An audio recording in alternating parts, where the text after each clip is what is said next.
ఒక రాజనీతిజ్ఞులు ఉన్నారు. రాజకీయవేత్త next election గురించి మాట్లాడతారు. రాజనీతిజ్ఞులు నెక్స్ట్ జనరేషన్ గురించి. చంద్రబాబు నాయుడు గారు ఒక vibration, sensation, motivation, dedication, innovation, inspiration ప్రతి జనరేషన్కి. మాది కుప్పం, మాట తప్పం, గొప్పలు చెప్పం, నారా హమారా అంటున్నారు ప్రజలు. వారిని ప్రసంగించవలసిందిగా కోరుకుంటున్నాను. మానవత ఆయన జెండా, మంచితనమే ఆయన ఎజెండా, బడుగులకు కొండంత అండాదండ, పాలకుండ పూలదండ ఆయన మనసు బంగారు కొండ. మీరెప్పుడు మాకు అండా దండ.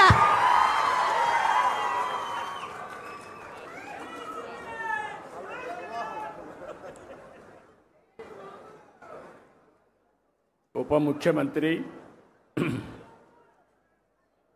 అటవీ శాఖ, పర్యావరణ శాఖ, అదే మరి పంచాయతీ రాజ్ శాఖ మంత్రివర్యులు, అదే మరిగా ఒక మంచి మిత్రుడు శ్రీ పవన్ కళ్యాణ్ గారు, సహచర మంత్రివర్గ సభ్యులు, వేదికపై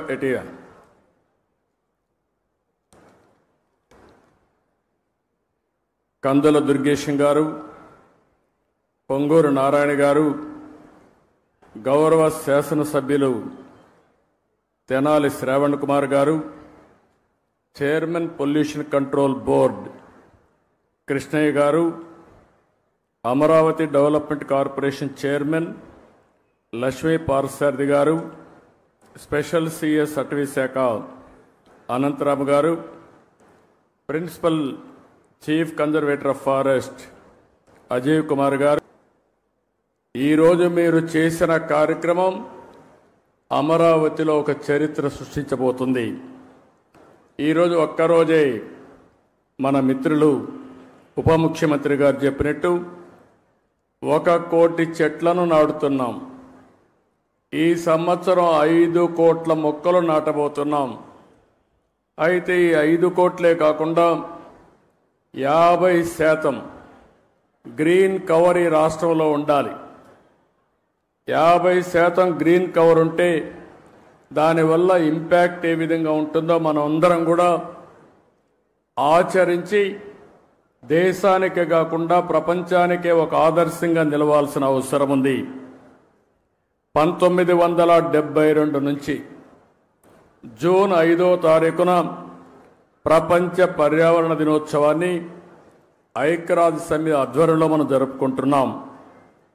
దీనికి కారణం మీరు చూస్తే ఈ సంవత్సరం ఒక సంవత్సరం ఒక థీమ్ ఇస్తారు, ఎండ్ ప్లాస్టిక్ పొల్యూషన్. ప్లాస్టిక్ పొల్యూషన్ని పూర్తిగా దీన్ని కంట్రోల్ చేయాలి. దీనికి ఏ విధంగా రీసైకిల్లో ఇవన్నీ ఉపయోగించాలి అనే విషయంలో అవగాహన పెంచడానికి తీసుకున్నాం. మన రాష్ట్రానికి మనం ఒక్కసారి వస్తే 37,421 చదరపు కిలోమీటర్ల అడవులు ఉన్నాయి. ఇది మొత్తం విస్తీర్ణంలో 22.96%. ఈరోజు మన రాష్ట్రానికి ఒక పెద్ద అడ్వాంటేజ్ ఏంటంటే అడవుల్లో చెట్లు ఉండడమే కాకుండా రాయలసీమలో నల్లమలై ఫారెస్ట్ ఉంది. అదే రాయలసీమలో హార్టికల్చర్ పెద్ద ఎత్తున అభివృద్ధి అవుతా ఉంది. ఎప్పుడైతే హార్టికల్చర్ బాగా అభివృద్ధి అయ్యే కొందికి ప్లెయిన్ ఏరియాలో కూడా చెట్లు వస్తున్నాయి. దీనివల్ల గ్రీన్ కవర్ పెద్ద ఎత్తున పెరిగింది. దీనికి ఉదాహరణగా మీరు చూస్తే ఈరోజు రాష్ట్రంలో 30.05% గ్రీన్ కవర్ ఉండే రాష్ట్రం మంది. దీన్ని 50% తీసుకుపోవాలనేది మనందరి లక్ష్యం. ఒకప్పుడు నేను 2 ఏళ్ళు 3 ఏళ్ళు చెట్లు కూడా ఉండేటివి, పెద్ద చెట్లు నాటేవాళ్ళం. ఒకప్పుడు కాంగ్రెస్ పరిపాలనలో మీరు ఒకసారి చూస్తే చెట్లు నాటడం అంటే వాళ్ళకి అవగాహన ఉండేది కాదు. ఫోటో కోసం చెట్టు నాటి ఫోటో అయిపోతానే చెట్టు ఎక్కడుందో కనపడేది కాదు. తర్వాత ఇటీవల గవర్నమెంట్ వచ్చింది, వాళ్ళకి చెట్లంటే తెలియని గవర్నమెంట్ అది. చెట్టు వల్ల ఉపయోగం తెలియదు, చెట్లు నరకడం తప్ప చెట్లు పెట్టనే గవర్నమెంట్ అది. ఆ రోజు మనం అందరం మాట్లాడుకున్నాం. ఎక్కడన్నా ముఖ్యమంత్రి హెలికాప్టర్లో పోతా ఉంటే కింద నుండే చెట్లన్నీ ఎగిరిపోతాయి. ఈరోజు నేను వస్తున్నా, మా ఉప ముఖ్యమంత్రి వస్తున్నాడు. ఎక్కడైనా ఒక్క చెట్టు నరుకుతున్నావా తమ్ముళ్ళు చెల్లెమ్మలు మీరే చెప్పమని మిమ్మల్ని అందరూ అడుగుతున్నా. చెట్లు పెంచడం బాధ్యత, చెట్లు నరకడం దుర్మార్గం.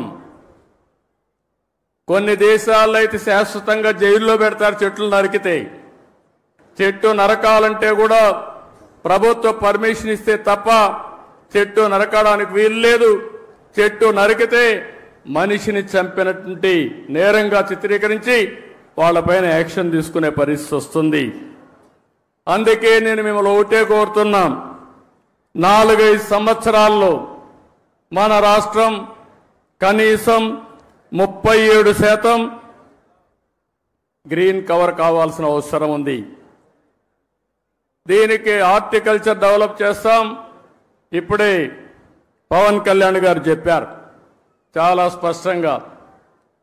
ఎప్పుడు కూడా నాకు ఒకసారి అనిపిస్తుంది, ఇవన్నీ మనం అనుకోవడం, ఇవన్నీ కానీ ఆచరించగలిగితే నేను ఒక మాట అడుగుతున్నా ఇక్కడ ఉండే వాళ్ళందరినీ, మీ లైఫ్లో 10 చెట్ల కంటే ఎక్కువ పెట్టి మేము పెంచుతున్నామని వాళ్ళు చేలిపైకెత్తండి. 10 చెట్ల కంటే ఎక్కువ. ఓకే, అందరూ ఆక్సిజన్ తీసుకుంటున్నారా లేదా? గాలి పీలుస్తున్నారా లేదా? మిగిలిన వాళ్ళకి గాలి పీల్చే అర్హత ఉందా? ఇప్పుడు ఏం చేస్తారో చెప్పండి. చెట్లు పెడతారా లేదా? చెట్లు పెట్టే బాధ్యత మీద అవునా కాదా? అవునంటే చేలిపైకెత్తండి. ఇదే నేను కోరుకుంటున్నా. ఒక అవేర్నెస్ రావాల్సిన అవసరం ఉంది.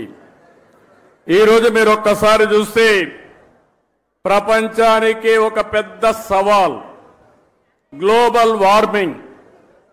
అంటే వాతావరణం ఉష్ణోగ్రతలు పెరుగుతున్నాయి. దీనివల్ల మీరు చూస్తే వర్షాలు తగ్గిపోతున్నాయి, భూగర్భ జలాలు ఇంకిపోతున్నాయి, సాగు ప్రమాదంలో పడతా ఉంది. తాగునీరు లేకుండా ఎక్కడికక్కడ ఫ్లోరైడ్ కంటెంట్ పెరిగిపోయి అనారోగ్యం పాలవుతున్నాం. దేవుడు అన్ని విధాలా బాగా పుట్టిస్తే ఈ నీరు దాగి వికలాంగులుగా తయారయ్యే పరిస్థితికి వచ్చాం. అందుకే ఇప్పుడే అంకారావు గారి స్టోరీ విన్నాం. మనమందరం చిన్నప్పుడు చదువుకునే వాళ్ళం, నేను కూడా చదువుకున్నాం. ఆ రోజు మీరు చూస్తే ఆ కథ ఒకసారి చూస్తే ఒక వృద్ధుడు చెట్టు పెడతా ఉంటాడు.